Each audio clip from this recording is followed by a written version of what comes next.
Bom, pessoal, vamos dar continuidade então ao nosso curso de Macro 3, né? A aula de hoje a gente vai falar sobre infraestrutura social.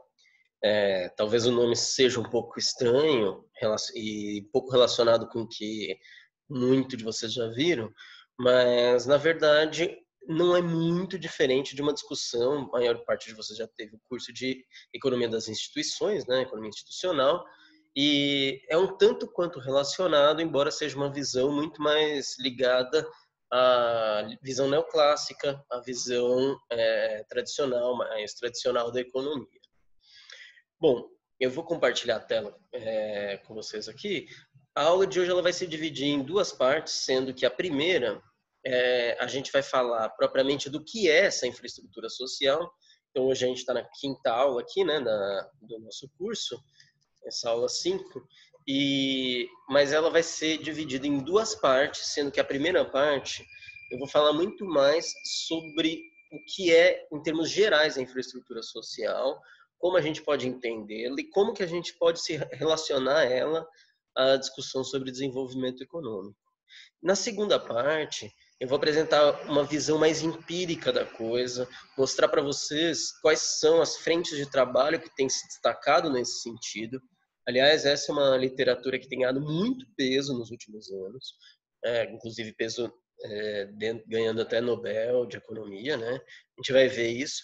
E, assim, basicamente nos últimos 25 anos, a fronteira da economia está aqui, não só aqui, né? Mas uma das principais fronteiras da economia está exatamente nessa discussão. Bom, a gente analisou até agora os modelos de crescimento olhando para o que determina ou a trajetória de crescimento ou a diferença de renda entre os países.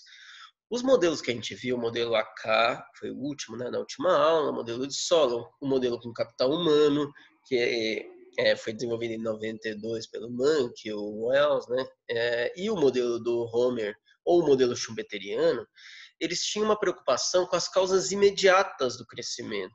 O que significa isso? Significa, a tradução livre, né, que seriam as proximate causes do crescimento, que basicamente são as causas que é aquilo que gera, em última instância, ou melhor, aquilo que gera, que a gente consegue visualizar que está gerando o crescimento. Então você tem ali, por exemplo, no modelo de Solon ou no modelo AK, a discussão entre taxa de investimento ou taxa de poupança, né, que como elas são a mesma coisa, a gente não entra nessa discussão propriamente, mas você tem ali como que a poupança, o aumento da poupança vai fazer com que no modelo do Solon você tenha uma taxa de crescimento maior no curto prazo e depois um estado estacionário com uma renda maior.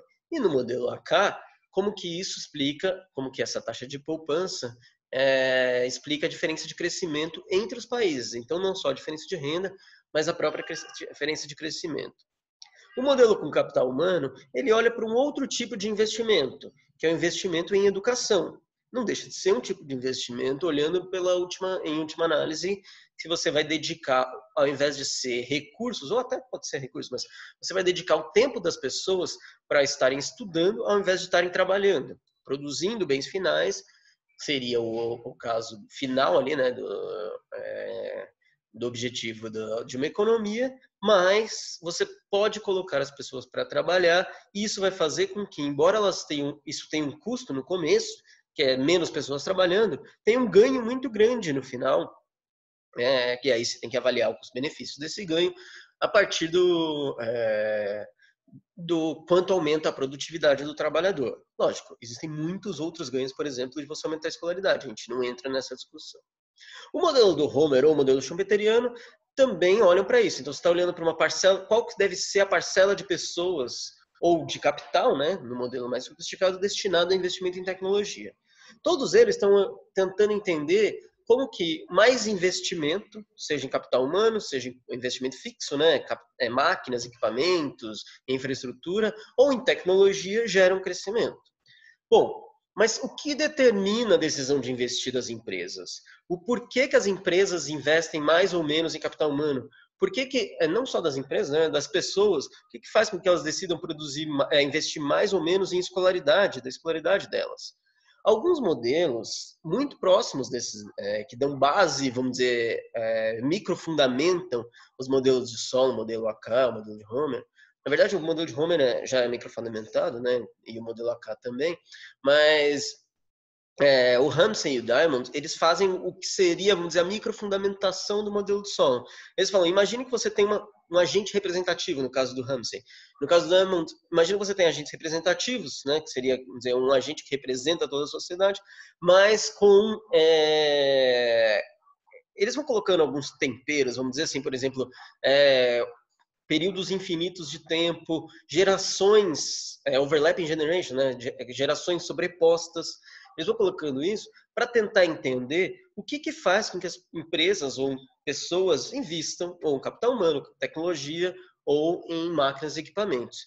E eles chegam a resultados que falam, olha, isso vai depender essencialmente da taxa de juros da economia, da aversão ao risco e de uma taxa de desconto intertemporal, que seria assim, tudo bem, por que eu vou preferir consumir agora e não no futuro? Bom, isso depende do das minhas, de uma série de fatores, lógico, mas assim, totalmente ligados a o quanto isso vai ser benéfico ou não no curto ou no longo prazo.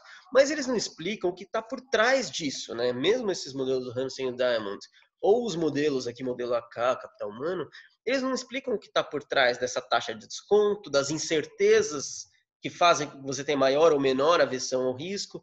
Eles apenas explicam, a partir disso, o crescimento. Tentar entender quais são o que exatamente está por trás disso é exatamente tentar entender não as causas imediatas do crescimento, que é o que a gente estava olhando aqui, nesses modelos, mas as causas fundamentais do crescimento, o que faz com que, no fim das contas, explica o porquê que uma economia é mais rica que outra, ou o porquê que uma economia cresce mais do que outra. Tentar entender por que existe esse investimento, o que está por trás, por que, por exemplo, um país como o Brasil não investe em tecnologia, sendo que poderia, teria uma grande parte de interesse ali. Ou um país como a Índia tem sérios problemas em investimento na escolaridade das pessoas. Por que as pessoas não investem em escolaridade? Será que as pessoas têm uma taxa de desconto intertemporal menor? As pessoas têm mais aversão ao risco? Não, existem fatores que vêm antes disso, né? Que tentam explicar. Seria interessante a gente entender o que dá a base para isso. Por que há diferenças fundamentais entre o desenvolvimento dos países? E essa literatura que a gente vai falar agora, que é a de infraestrutura social, ela está olhando exatamente para isso. E como que ela faz isso? Qual que é o mecanismo por trás dessa lógica e que ela utiliza para fazer isso? Bom, é, essa análise dos fundamentos, ou essa análise da infraestrutura social, né, que vai tentar entender os fundamentos, uma das frentes de entender os fundamentos, a gente vai ver que não é só a única, né? Ela está olhando essencialmente para a decisão empresarial ou para a decisão das pessoas, de forma a tentar olhar para os custos e benefícios dos investimentos.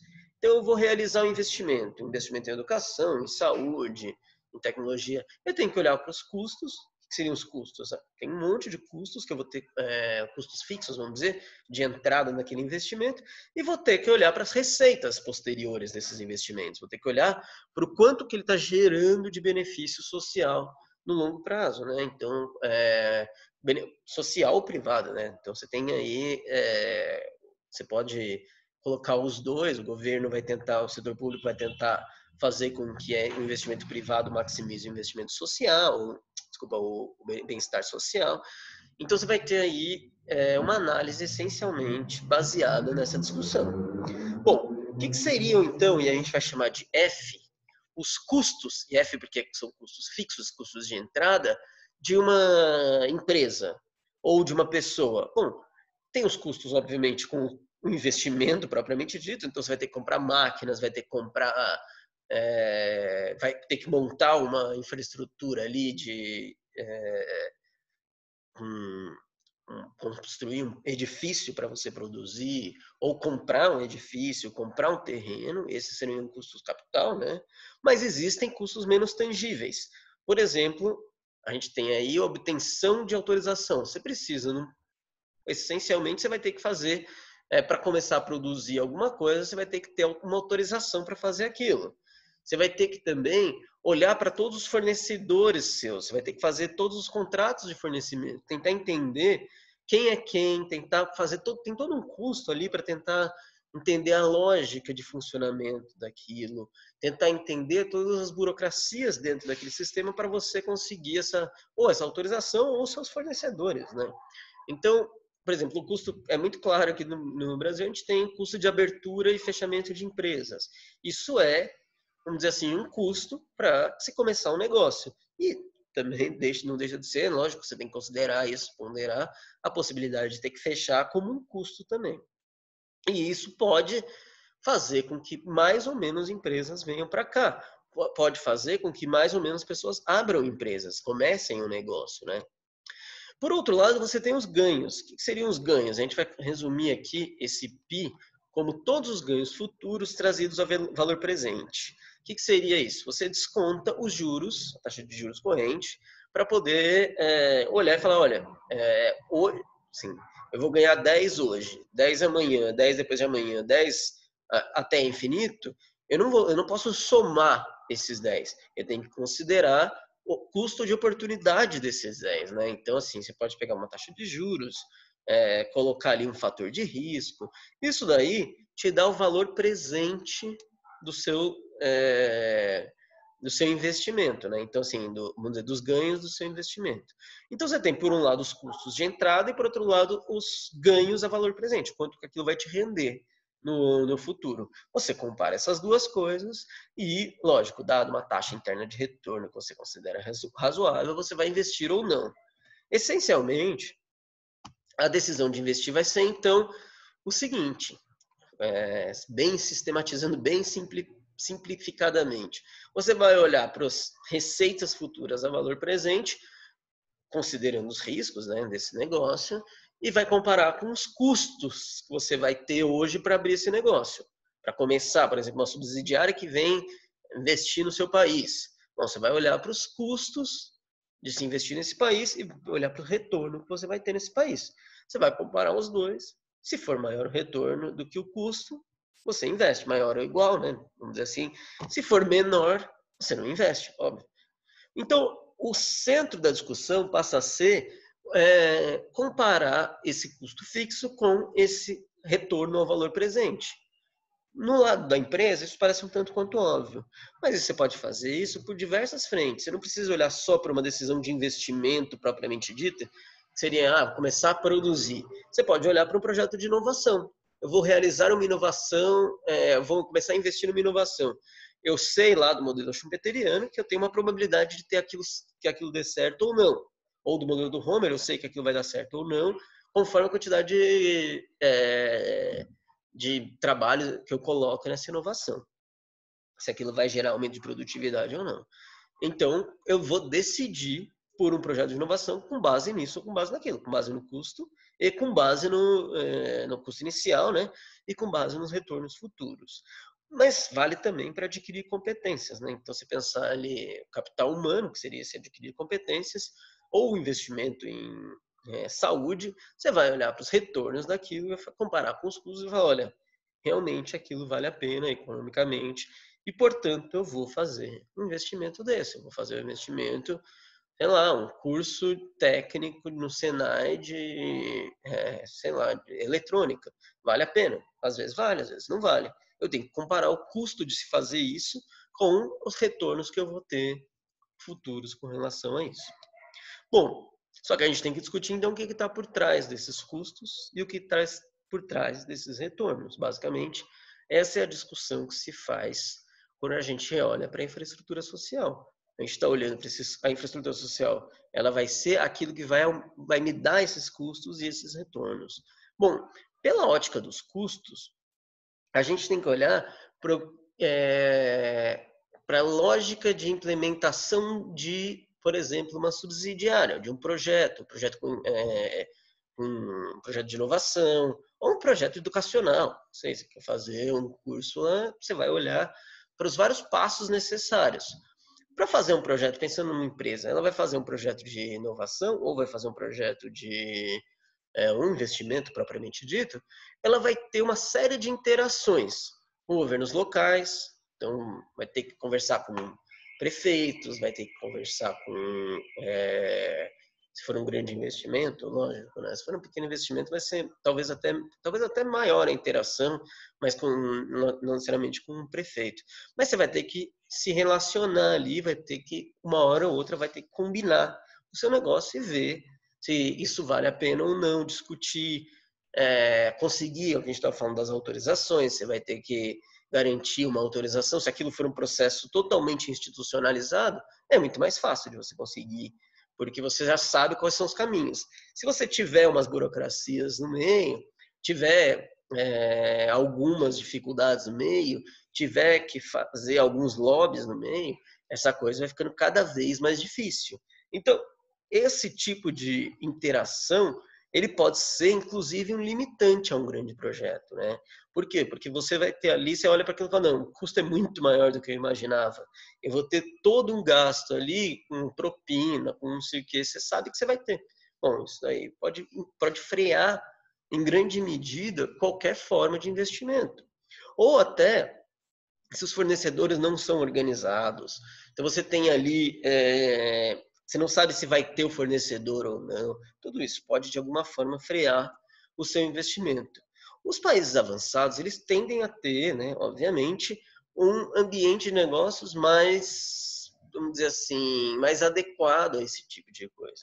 Então, é muito mais institucionalizado. Mesmo que você tenha algumas burocracias, você sabe quais são elas. Você consegue projetar o custo ali, né?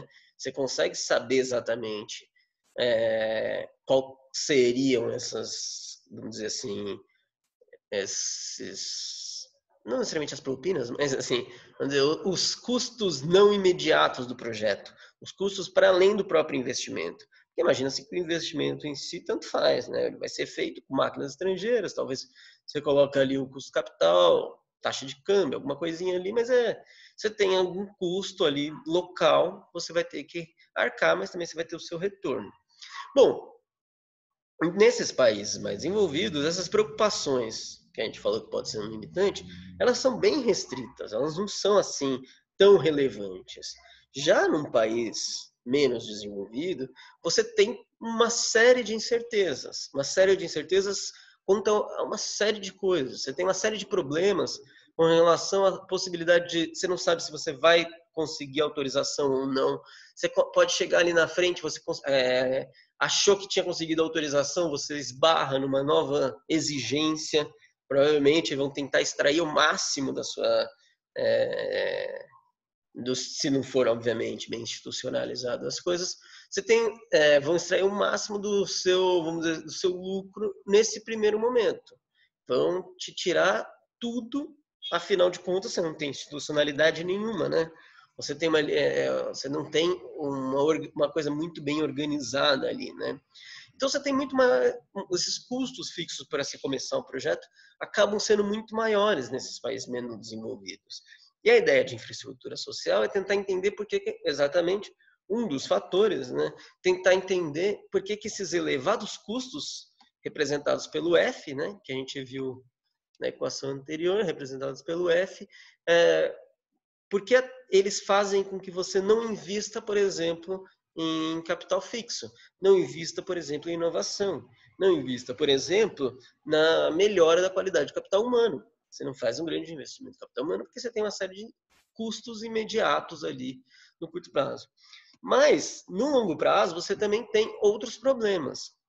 E esses problemas, esse ambiente de negócios que você vai ter que se relacionar, eles também vão te trazer diferentes resultados a depender de questões institucionais, a depender do que a gente chama aí de infraestrutura social.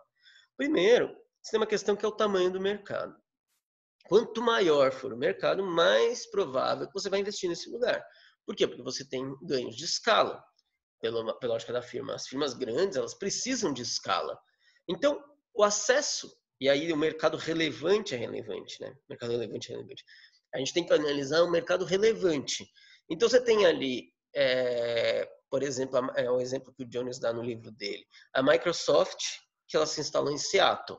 Bom, ela se instalou em Seattle por conta de muitos dos custos, mas também ela não estava olhando só para o mercado de Seattle, ela estava olhando pelo fato de que o Seattle dava a ela todas as possibilidades para alcançar outros mercados, porque o mercado de Seattle é muito pequeno para ela fazer tanto investimento em tecnologia ou inovação ou o que quer que seja para se estabelecer, para ela se estabelecer ali. Então não seria só o mercado de Seattle relevante. Então o acesso que você vai ter a partir dali a outros mercados é fundamental para explicar vamos dizer assim, os benefícios que você vai ter em relação ao projeto. Por outro lado, você tem outras formas, vamos dizer, de vazamentos, de desvios em relação às suas fontes de receita. Se, por exemplo, você tem um país, você está num país em que existe muito roubo, você não vai necessariamente investir naquilo. Você sabe que você vai ter a receita ou não.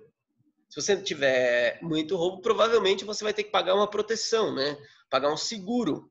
E isso vai encarecer o seu projeto. Ou, por outra ótica, né, pela ótica da receita, vai reduzir a sua receita, porque você vai ter que pagar, vai ter sua receita menos os custos, né? Seu rendimento anual vai ser menor. A própria corrupção, né, num país pode ser um problema muito sério nesse sentido, porque provavelmente você vai ter que fazer lobby para conseguir o que você precisa para o seu investimento. E isso a gente chama em economia de desvios, né? Você está deixando de produzir e está gastando com coisas acessórias, que não fazem parte da estrutura de produção. Então você tem ali, por um lado, parte da receita sendo desviada diretamente do produtor, o que reduz, obviamente, o seu PI, né? Então você teria o seu PI vai ser menor exatamente por isso. Além disso, você vai ter que fazer um investimento adicional. Então, você vai ter que ter um gasto adicional, por exemplo, isso aí de pagamento de seguro, pagamento de proteção. Você vai ter um gasto adicional para tentar evitar esse desvio. Quando a gente analisa em micro 3, né? Se não me engano, é micro 3. Quem já fez vai lembrar. Quem não fez vai lembrar dessa aula quando for fazer, talvez. Mas quando a gente analisa o que seria aquelas discussões sobre informação assimétrica, basicamente, o que a gente está olhando? A gente está olhando para alguns custos que as empresas têm que arcar, muitas vezes, para evitar esse tipo de desvio, né? Para evitar, por exemplo, o risco moral de você comprar uma máquina usada, o risco moral de você fazer um investimento que pode levar a você não absorver todas as receitas disso. Então, você vai ter, para evitar perder o PI, você perde o PI. Porque para evitar que você perca receita, você tem um gasto. Para evitar que você perca receita, você tem um gasto que vai diminuir o seu rendimento ao longo do tempo. Bom, por fim, a gente tem um terceiro ponto, né, uma terceira categoria vamos dizer assim, de perda de benefício, que seria a questão da estabilidade econômica. Um ambiente estável economicamente, ele tende a ser muito mais favorável ao negócio, porque você consegue fazer uma projeção muito melhor da sua receita. Então, você não coloca ali na hora de fazer o desconto, né, de trazer o valor presente, todo o risco de você ter uma regra que mude com frequência. Provavelmente vai mudar, não provavelmente, né? Pode ser que ela mude para pior. Você já realizou o investimento. Pode ser que você olhe e fale, olha, aquele investimento já foi realizado, já tem o custo perdido, e por uma mudança de regra, eu não vou conseguir recuperar esse investimento. Ele tem uma rentabilidade muito baixa, mas eu já gastei, né, no início, já realizei o investimento, então eu vou ter que produzir com uma baixa rentabilidade. Então, o risco ambiental, vamos dizer assim, risco de estabilidade do ambiente, né, estabilidade econômica, passa a ser um benefício essencial para você realizar esse tipo de investimento.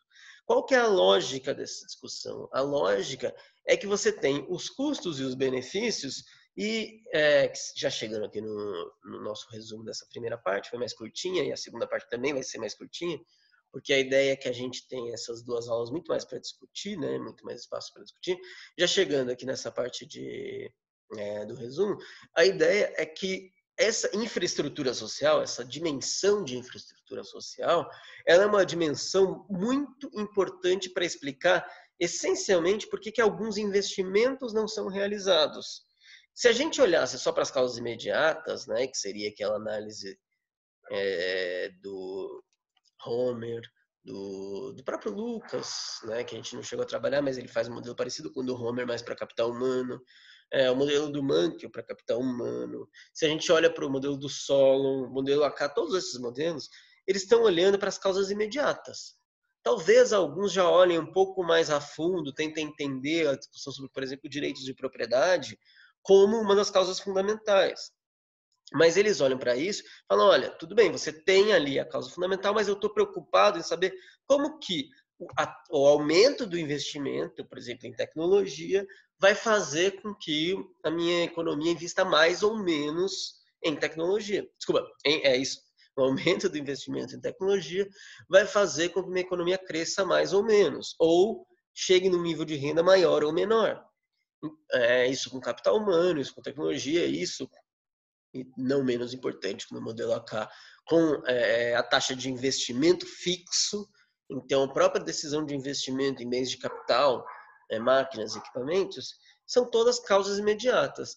Só que a gente não está olhando para causas fundamentais. Por exemplo, quando a gente começa a olhar para os direitos de propriedade, a gente já começa a olhar para essas causas fundamentais. Por quê? Porque a gente está olhando patentes, essas coisas, a gente está olhando para a capacidade que o Estado tem, ou capacidade que o sistema, né, não necessariamente o Estado, mas o sistema tem de garantir que o investimento que eu fiz, por exemplo, numa tecnologia nova, vai de fato me gerar aquele recurso.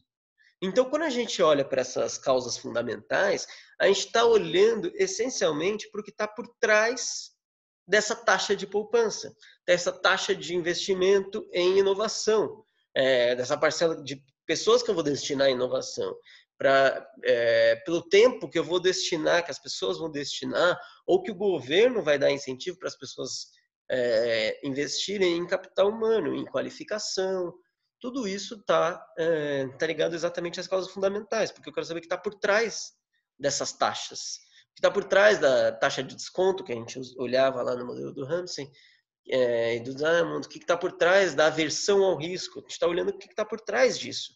Por isso são causas fundamentais exatamente nesse sentido, de que elas dão a base para a gente entender o que vai ser exatamente aquilo que vai gerar o crescimento, que são as causas imediatas. Então, não é mais ou menos importante um ou outro. Todos eles são fundamentais para entender o crescimento, só que eles têm, vamos dizer assim, uma sequência lógica, né? Então, você primeiro precisa resolver os fundamentos para depois conseguir aumentar sua taxa de poupança. Caso contrário, você não vai conseguir, e aí a gente vai ver na aula seguinte, né?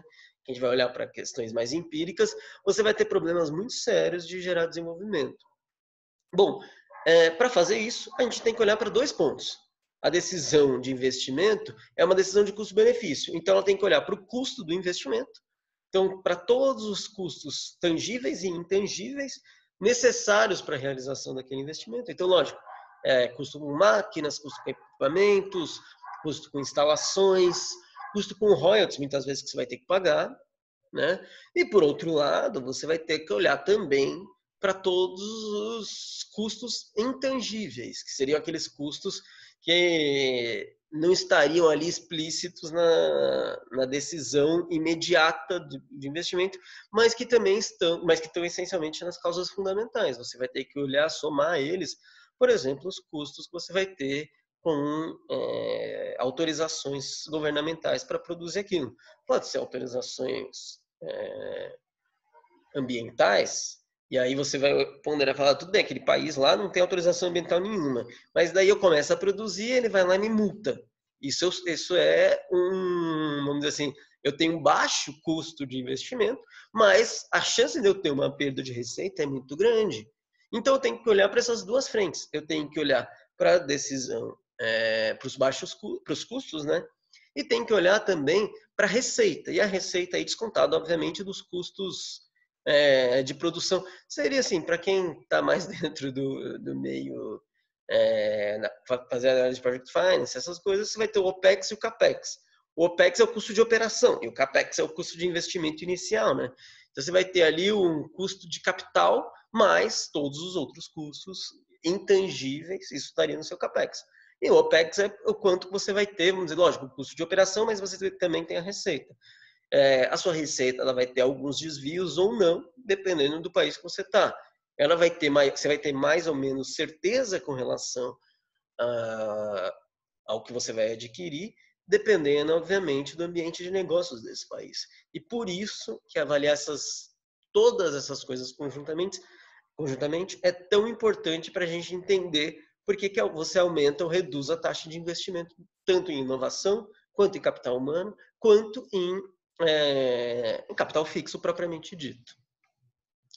Bom, pessoal, por enquanto é isso. Acho que daqui a pouquinho a gente volta com a segunda parte da aula. A gente vai falar dos trabalhos empíricos que tentaram mensurar isso e quais são os métodos que se usa, que a gente vai ver, basicamente, você tem trabalhos sendo desenvolvidos nisso hoje, e esses trabalhos eles estão brotando exatamente porque essa é uma questão central para entender, principalmente, porque que alguns países, como a Índia e a China, têm conseguido se desenvolver ou ficaram para trás, tem uma divergência de renda entre esses países. A gente vai ver isso já já, mas é bem interessante essa discussão para tentar entender como que se faz. E provavelmente a gente vai falar um pouco de econometria aqui, né? Tentar entender como que a evidência empírica ela é trabalhada exatamente para tentar discutir esses ambientes, diferentes infraestruturas sociais que vão muito além da infraestrutura física e tecnológica, né? Como a gente viu, tem toda essa parte de instituições, e não só instituições, mas toda essa parte de instituições que está totalmente associado a esse desenvolvimento, do diferencial de desenvolvimento dos países, né?